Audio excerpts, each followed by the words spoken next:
আসসালামু আলাইকুম প্রিয় অভিভাবকবৃন্দ ও শিক্ষার্থীবৃন্দ।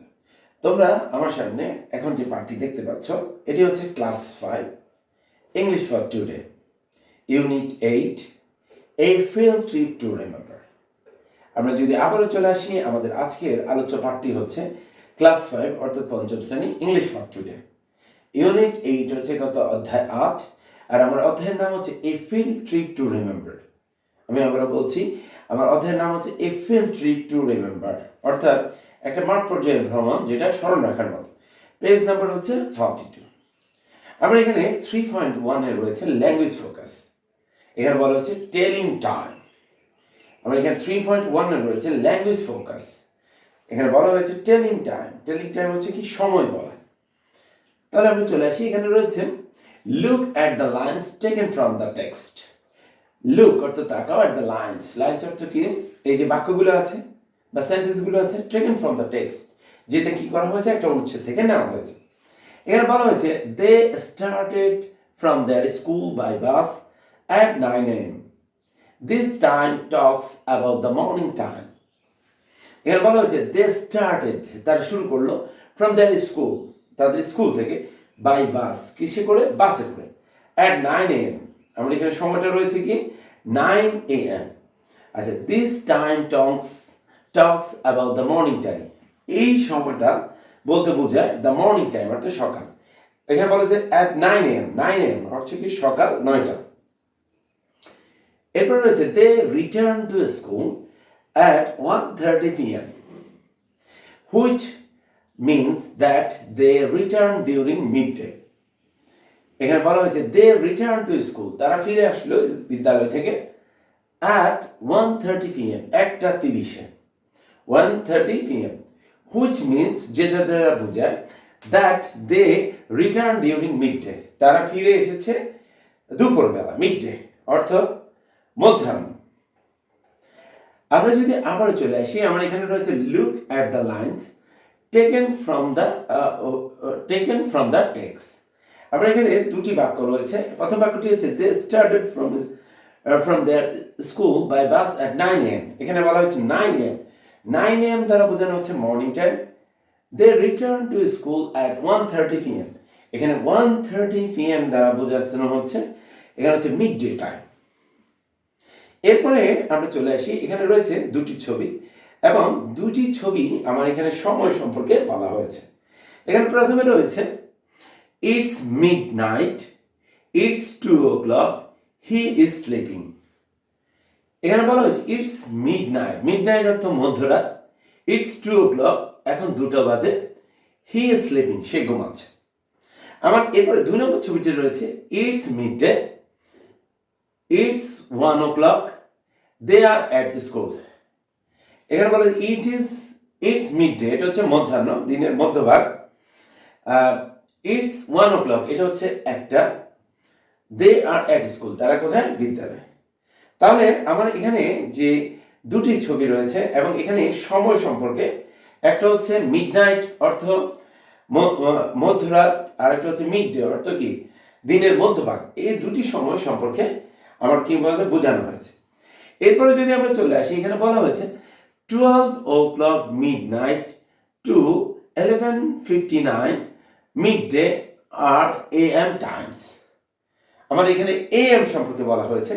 এখানে বলা হয়েছে 12 o'clock midnight অর্থাৎ রাত 12টা, আমার 12টা বেজে গেছে, রাত 12টা অর্থাৎ কি 12টা বেজে গেছে, টু 11:59 অর্থাৎ 11:59 মিডডে, 11:59 মিড ডে অর্থ কি দিনের মধ্যভাগ, আর AM টাইমস অর্থাৎ আমরা কখন AM ব্যবহার করব, যখন রাত 12টা বেজে যাবে এবং দিনের 11:59 পর্যন্ত আমার হচ্ছে কি AM টাইমস।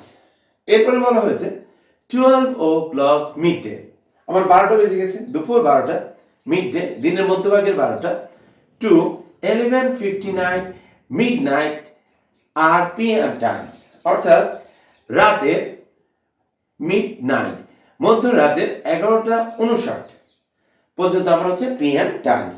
আমার এখানে বলা হচ্ছে 12 o'clock মিডডে অর্থাৎ দুপুর 12টা বা দিনের মধ্যভাগে যে 12টা থেকে শুরু করে রাত 11:59 পর্যন্ত আমার হচ্ছে পিএম টাইমস। তাহলে আমরা যদি এখানে লক্ষ্য করি, আমার এখানে এএম এবং পিএম সম্পর্কে ধারণা দেওয়া হয়েছে। আমার এএম শুরু হবে রাত 12টা থেকে শুরু করে দিনের দুপুর 11:59 পর্যন্ত আমার হচ্ছে এএম টাইমস। আর হচ্ছে আমার দুপুর 12টা থেকে শুরু করে আমার রাতের 11:59 পর্যন্ত আমার হচ্ছে পিএম টাইম। এখানে বলা হচ্ছে we are at school at 9 AM but we are at home at 9 PM. It is day at 2 PM but it is night at 2 AM. আমার এখানে AM এবং PM সম্পর্কে আরো ভালো ধারণা দেওয়ার জন্য এখানে বলা হয়েছে we are at school at 9 AM. আমরা যখন 9টায় স্কুলে থাকি তখন হচ্ছে AM টাইম, অর্থাৎ সকাল টাইমটাকে AM দ্বারা প্রকাশ করা হচ্ছে। But we are at home at 9 PM. আমরা রাত 9টা, আমার এটা হচ্ছে কি 9 PM. It is day at 2 PM. অর্থাৎ আমরা দিনের বেলা যখন স্কুলে থাকি তখন হচ্ছে বলা হচ্ছে কি ইট ইজ ডে দিনের 2টা, এটা হচ্ছে PM time. And it is night at 2 AM. অর্থাৎ রাতের 2টা হচ্ছে আমার হচ্ছে 2 AM. এরপর আমরা আমাদের মূল বইয়ে পরবর্তী পৃষ্ঠায় চলে আসবো। এখানে রয়েছে unit 8 A field trip to remember. আমার ইংলিশ ফর টুডে, আমার এই যে টেক্সট বইটি রয়েছে, আমরা এর পরবর্তী পৃষ্ঠা অর্থাৎ পেজ 43-তে চলে আসবো। আমরা এখানে প্রথমে আমরা একটা ঘড়ির ছবি দেখতে পাচ্ছি এবং এই ঘড়ির ছবিটির নিচে আরো দুটি ঘড়ির ছবি দেওয়া আছে। আমরা এখানে প্রথমে বলা হয়েছে, এখানে যে ঘড়িটার দিকে যদি আমরা লক্ষ্য করি, ইটস 10:15, ইটস 10:15। আমার এখানে প্রথম যে ঘড়িটা রয়েছে সেখানে বলা হয়েছে ইটস 10:15, আর এটাকে যদি আমরা বলি ইটস 10:15। আমরা এখানে যে ঘড়িটি দেখতে পাচ্ছি এর মধ্যে 3টা কাঁটা রয়েছে। একটা হচ্ছে ঘন্টার কাঁটা বা ঘন্টার হাত, এরপরে রয়েছে মিনিটের হাত, এরপরে রয়েছে সেকেন্ডের হাত। আমরা এখানে সবচেয়ে ছোট যে কাঁটাটি সেটা হচ্ছে কি ঘন্টার হাত। এখানে প্রথমে বলা হয়েছে কি আওয়ার হ্যান্ড, অর্থাৎ ঘন্টার হাত।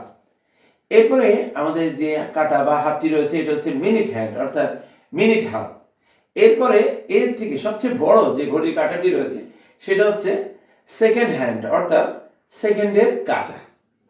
আমার এখানে প্রথম ঘড়িটিতে বলা হয়েছে ইটস 10:15, আর এটা দ্বারা আমরা বলতে পারি ইটস 10:15.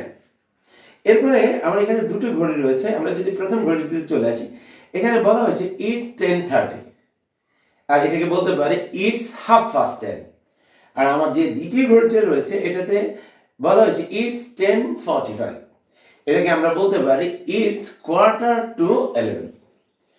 প্রিয় শিক্ষার্থীরা, আমার এখানে 1, 2, 3 মোট 3টা ঘড়ি রয়েছে এবং এই 3টে ঘড়ির প্রথম ঘড়িতে রয়েছে ইটস 10:15, এটাকে আমরা বলতে পারি ইটস 10:15. এরপরে রয়েছে ইটস 10:30, এটাকে বলতে পারি ইট ইজ 10:30. আচ্ছা, এরপরে রয়েছে ইটস 10:45, এটাকে আমরা বলতে পারি ইটস 11:45. আমরা যদি আরেকটু নিচে চলে আসি, এখানে বলা হয়েছে 60 মিনিটস মেক অ্যান আওয়ার। আমার এখানে বলা হয়েছে 60 মিনিটস মেক অ্যান আওয়ার, অর্থাৎ 60 মিনিট 1 ঘন্টা।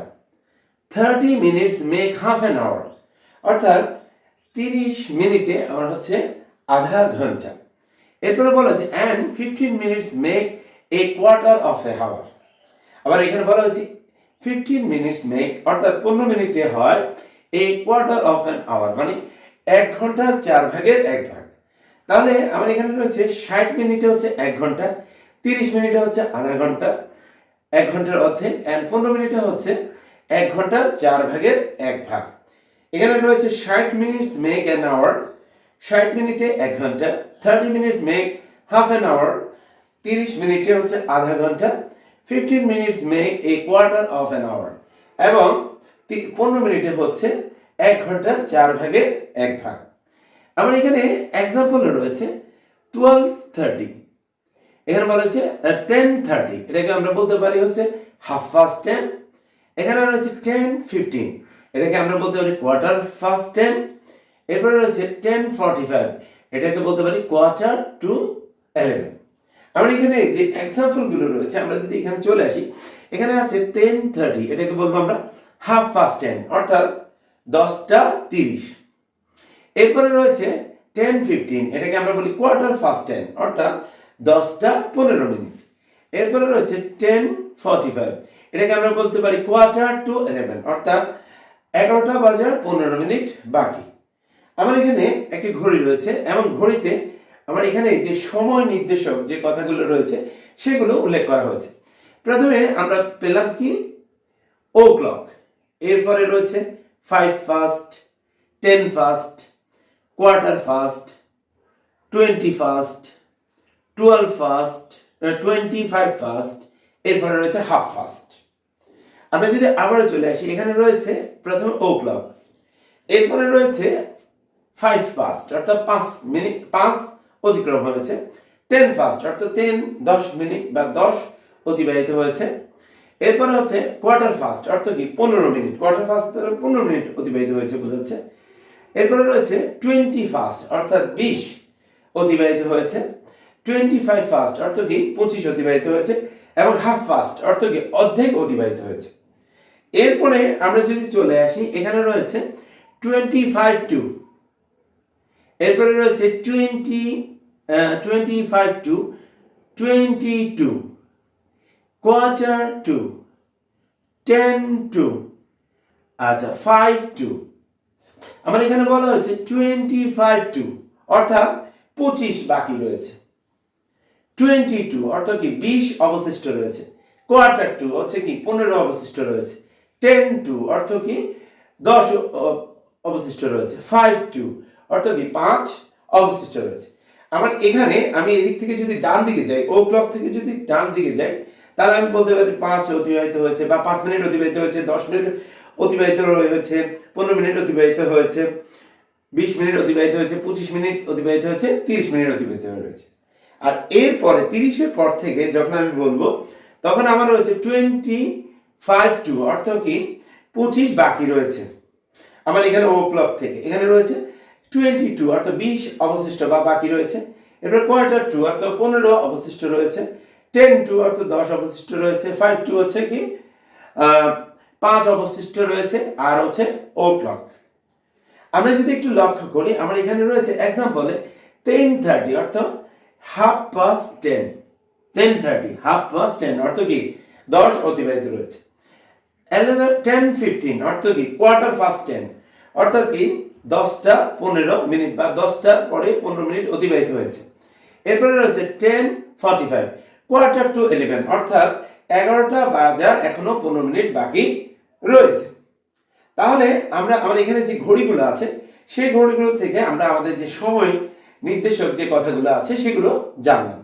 এরপর আমরা যদি চলে আসি, এখানে রয়েছে 3.111 আছে, 3.1.1 এ আছে write the time using AM PM। আমরা এখানে বলা হচ্ছে write the time using AM PM, অর্থাৎ আমরা টাইমটা ব্যবহার করব কি AM এবং PM ব্যবহার করে। যেমন এখানে রয়েছে it is 10:15 in the morning, আমার এখানে বলে it is, এটা 10:15 in the morning, তাহলে সকাল 10টা, যদি মর্নিং অর্থ সকাল 10:15 কে আমরা লিখতে পারি 10:15 AM। এরপরে বলা হচ্ছে it is 12:30 at noon। আমরা যদি আবার চলে আসি, এখানে বলা হয়েছে it is 12:30 at noon, নুন অর্থ দুপুর, আর এখানে 12:30, আর 12:30 যদি নুন হয় তখন আমরা বলতে পারি এটা 12:30 PM। এরপরে সিতে রয়েছে it is 8:45 at night, night অর্থ কি রাত্র। এখানে বলে it is 8:45, 8:45 at night, তাহলে আমরা এটাকে বলতে পারি 8:45 PM। এরপরে ডিতে রয়েছে it is 12 o'clock at midnight, এখানে ডিতে বলা হচ্ছে it is 12 o'clock at midnight, midnight অর্থ কি মধ্যরাত, আর 12টা যদি বাজে আমি এটাকে বলতে পারি 12 AM। এরপরে রয়েছে it is 1:45 at midnight, midnight অর্থ কি মধ্যরাত, 1:45, তাহলে আমি এটাকে লিখতে পারি 1:45 AM। প্রিয় শিক্ষার্থীরা, আমরা যদি একটু লক্ষ্য করি, আমাদের আজকের যে পাঠটি রয়েছে এটি হচ্ছে telling time, A field trip to remember এর একটি অংশ হচ্ছে টেলিং টাইম। আর এখানে এই টেলিং টাইম যে অংশটুকু রয়েছে সেখানে আমরা আজকে সময় সম্পর্কে জানলাম এবং এখানে একটা এক্সারসাইজ রয়েছে সেটা সম্পর্কেও আমরা কি করলাম বিস্তারিত জানলাম। আমাদের বাস্তব জীবনে প্রয়োগের ক্ষেত্রে অবশ্যই আমাদের এই যে টেলিং টাইম যে অংশটি আছে সেটা আপনাদেরকে ভালোভাবে বুঝতে হবে এবং সেই অনুযায়ী বাস্তব জীবনে প্রয়োগ করতে হবে। সবাইকে ধন্যবাদ জানিয়ে আমাদের আজকের ক্লাসটি এখানে শেষ করছি। আসসালামু আলাইকুম।